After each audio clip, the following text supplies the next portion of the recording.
Consejos médicos. Seguro te has preguntado esto, pero seguro, así que sentate a ver Sí. esta nota, sentate, por favor, ponete cómodo, ponete cómoda, porque ¿te has preguntado alguna vez si existen mejores horarios para comer, ejercitarse y dormir? ¿Hay mejores horarios? Se lo vamos a preguntar al señor Jorge Pujol, médico clínico que está con nosotros. ¿Cómo estás, Jorge? ¿Qué tal? ¿Cómo andan ustedes? ¿Cómo va? Buen día. Buen día. Bien, Buen día. ¿Hay mejores horarios para todo esto? Sí, hay horarios. Es decir, una de las características del ser humano es que es cronobiológico. Ajá. Es decir, que nosotros dependemos del sol y la luna. Sí. Y obviamente ese ciclo del día y la noche nos regula nuestro mecanismo de reparación y de nutrición. Entonces, el ser humano es un animal que necesita dormir de noche bien. Así que el mejor horario para dormir es la noche. Podemos dormir una siesta, pero siempre es un sueñito corto, porque Sí. el sueño más reparador es el nocturno. Sí. Y con respecto a la comida, en realidad el ser humano tiene 4 comidas vitales. Desde la etapa más prehistórica siempre se ha visto, se ha estudiado, y en realidad el ser humano se comporta comiendo al desayuno, al almuerzo, a la merienda y a la cena. Son 4 comidas que están instaladas en la historia de la humanidad.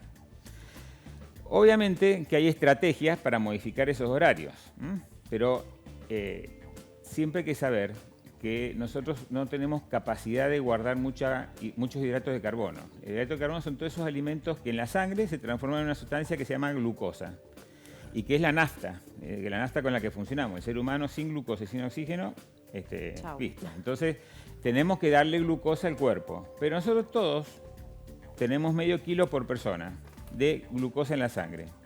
Nada más. Es decir que el ser humano es un animal que tiene que estar buscando constantemente fuentes de hidratos de carbono para nutrirnos. Sí. Sí, El lo cere- sabré. Exacto, y ahí viene obviamente todo lo demás. El cerebro es un sensor. Es decir que el cerebro, vos cuando te dormís de la noche y haces la reparación que hablamos el jueves pasado, en fin, Sí. te despertás y al despertarte el cerebro es como que dice, bueno, a ver, van a haber hidratos de carbono y proteínas, entonces te espera.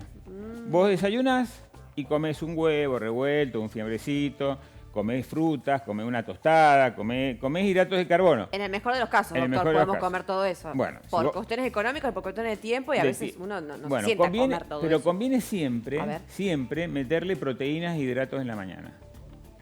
Tempranito. Esto es una costumbre que los latinos no tenemos, Sí. pero 3/4 parte de la humanidad sí come proteínas e hidratos. Nosotros no tenemos el hábito del huevo, por ejemplo. Claro. Entonces, sin embargo, vos ves la cultura sajona, los negros, los asiáticos, son de comer huevos matinales, Sí, sí, sí. ¿de acuerdo? Sí. Pero es porque el cerebro tiene esos sensores que va captando. Entonces vos una vez que has desayunado, el cerebro dice, bueno, entraron hidratos, entraron proteínas, me quedo tranquilo. Sí. Si un día se te ocurre no comer en la mañana, Sí. que es uno de los problemas que tiene la obesidad. Los obesos no les gusta desayunar. La mayoría de los obesos dicen, no tengo hambre, no tengo ganas de comer en la mañana. Bueno, ahí el cerebro empieza a liberar hormonas para que busquemos la comida que falta. Entonces libera unas hormonas que se llaman grelínicas y hormonas orexígenas, son muchísimas, que tratan que nosotros nos acordemos dónde hay comida, busquemos dónde está la comida y hace todo nuestra utilización del cerebro para que nosotros obtengamos el alimento.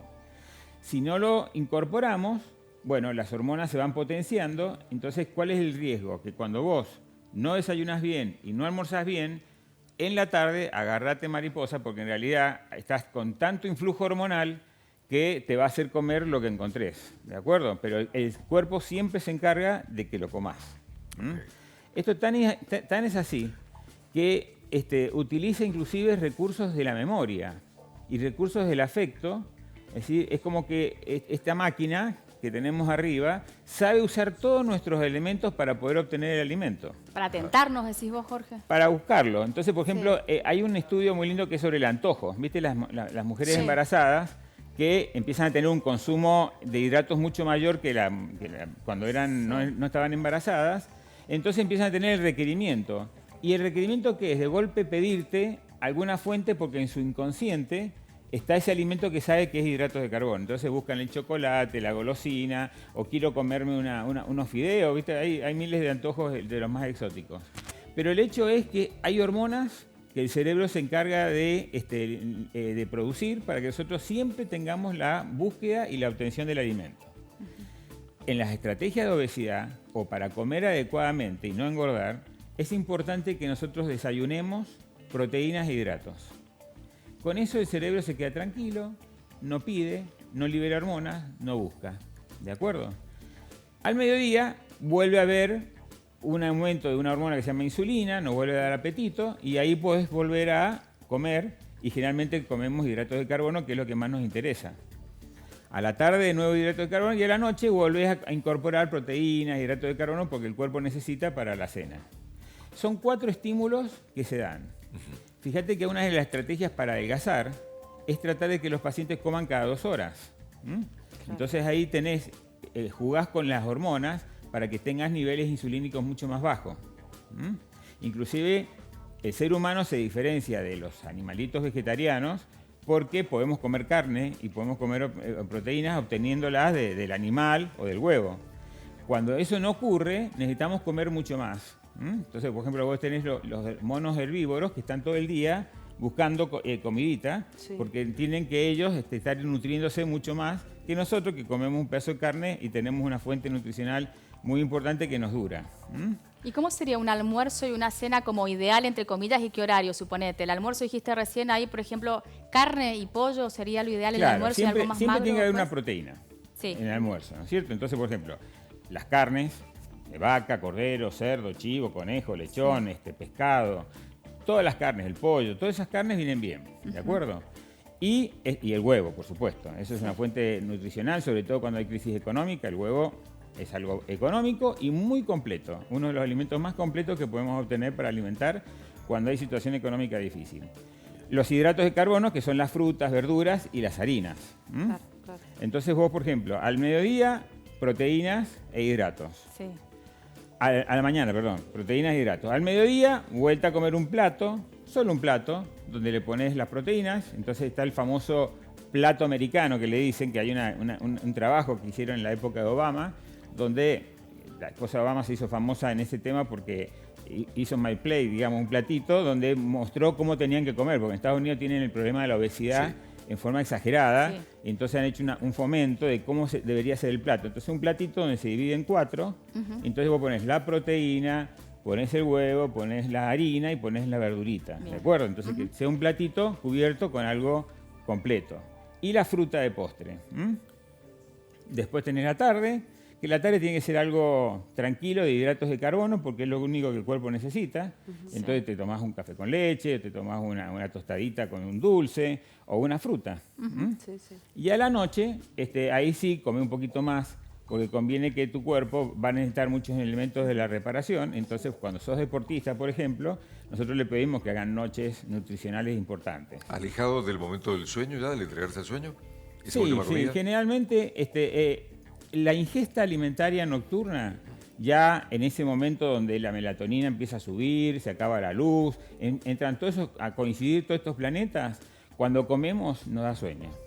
Entonces sí, sí, es muy común que los pacientes cenen y ahí nomás, bueno, me voy a la cama, o sea, sienten que se le vino el cansancio. Sí. Pero si no somos deportistas nos dicen siempre que cenemos liviano, que tratemos de hacerlo de forma liviana. Si no somos deportistas. Si no somos deportistas, claro, porque en realidad tratás de no comer tanto, sí, en la noche, pero si sos deportista y tenés un gran gasto, sí, sí, no, tenés que hacer nutriciones importantes de la noche, porque la noche necesitas esa reserva. Pero ayer lo que hablamos en el programa es que tratemos de cenar temprano, costumbre que tampoco tenemos inserta a los argentinos. Sí, por allí en otras partes del mundo se ve, hay turistas aquí cuando en Mendoza que comen a las 6, sí, 7 de la tarde y después nada hasta el otro día. ¿Eso pensás que es provechoso por un lado? Y lo otro que te quiero consultar es si esto del horario puede inferir o no a la hora de adelgazar en una persona. Bueno, con respecto a la primera pregunta, comer más temprano es mejor, cenar más temprano. Pero todo depende obviamente de la costumbre y el uso. Sí. En Estados Unidos las 12 de la noche es midnight, o sea, la mitad de la noche. Sí. Y nosotros es el inicio de la noche, digamos, sí, tenemos una cultura distinta. Entonces nos queda mal ese midnight, ¿no es cierto? Porque ellos se levantan a las 5 de la mañana. Vos cuando vas a esos países, vos ves que a las 5 de la mañana se están levantando, cuando nosotros recién a las 7, 8 empezamos a hacer el estiramiento, ¿de acuerdo? Entonces, sí es conveniente comer más temprano que lo de costumbre, sí, es verdad. Una cena tipo 9 de la noche, más tardar, 9:30, es lo ideal. Para levantarse a las 7 de la mañana y poder desayunar. Y siempre lograr esa diferencia. Cada 4 horas tenés que comer. Desayuno, 4 horitas, almuerzo, 4 o 5 horas tarde, 4 o 5 horas noche. Sí. Inclusive los que tienen cambios de ritmo de horarios, la gente que trabaja de noche, Sí. uno le aconseja que haga una traslocación de los horarios y que mantengan cada 4 horas el estímulo alimentario, porque justamente los trabajadores nocturnos engordan mucho por culpa de que alteran ese ritmo y modifican totalmente Exacto. sus ritmos horarios, ¿de acuerdo? Exacto. Pero básicamente tenemos 4 comidas que respetar y esto está recontra sellado a fuego en nuestra forma genética. Los seres humanos somos de comer 4 veces. O Me sea queda que no- claro que es sí. insustituible el sueño en la noche, las horas de dormir en la noche, me queda claro la comida. ¿Y el ejercicio? ¿En qué Bueno, momento es ideal? El ejercicio es importante, el ser humano tiene que movilizarse. La sociedad cada vez nos vuelve menos activos físicamente. Sí. Se calcula que nosotros consumimos, necesitamos la mitad de las calorías que necesitaban nuestros abuelos. O sea, nuestros abuelos tenían una necesidad de consumo alimentario el doble que nosotros para poder vivir. Porque en aquella época no había máquina de lavar los platos, no había esto, no había lo otro. O sea, había un esfuerzo físico que hoy nos parece mentira, pero nosotros estamos mucho más quietos. Sí, que sí, antes. claro. La actividad física es muy importante. Hay que saber que cuando vayas a hacer actividad física tiene que haber 2 horas de distancia entre la ingesta alimentaria y la actividad física. Ok. Si achicás ese rango, hay riesgos. ¿El riesgo cuál es? Que gane el metabolismo muscular, entonces te puedes descomponer, o que gane el metabolismo digestivo y empezás a calambrarte o tener problemas musculares. ¿De acuerdo? Sí. Por eso que es famoso cuando éramos chicos, no te tirás a la pileta después de comer, que te vas a calambrar en la pileta, ¿no es cierto? O sea, era la sensación de que tenías que esperar 2 horas, sí, es verdad. Son 2 horas de distancia. Y es más, si haces ejercicio matinal, el consejo mío es, te tomás un cafecito con 2 cucharitas de azúcar, te haces el ejercicio, y cuando volvés del ejercicio, haces tu desayuno. ¿De acuerdo? Ah, No veo es como en bueno ayunas. desayunar copiosamente e irte a un gimnasio a hacer gimnasia, porque vas a producir o una descompostura digestiva o un problema muscular. Exacto. Claro, claro, Entonces, el ejercicio pasa en ese rango, ¿de acuerdo? Si es matinal, primero es ejercicio, después desayuno. Y si va a ser posterior, siempre tienen que haber 2 horas de distancia de la comida al ejercicio. Y si el ejercicio es en la tarde-noche, digamos, o al atardecer, mucha gente va Hay al que gimnasio, jugar- sale a caminar. Hay que jugar con esas 2 horas. El caminar no es un ejercicio que necesite mucha estrategia alimentaria. Ah, ok. O sea, cuando vos caminás a un ritmo que podés hablar, el poder hablar te está indicando que es bien aeróbico.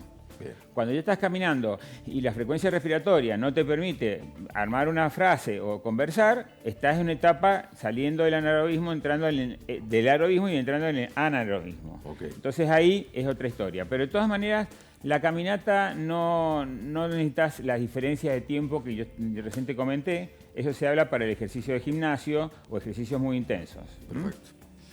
Gracias, Jorge. Un No, placer, gracias. como Gracias, siempre. Jorge, como siempre. Muchísimas gracias. Vamos a la cocina.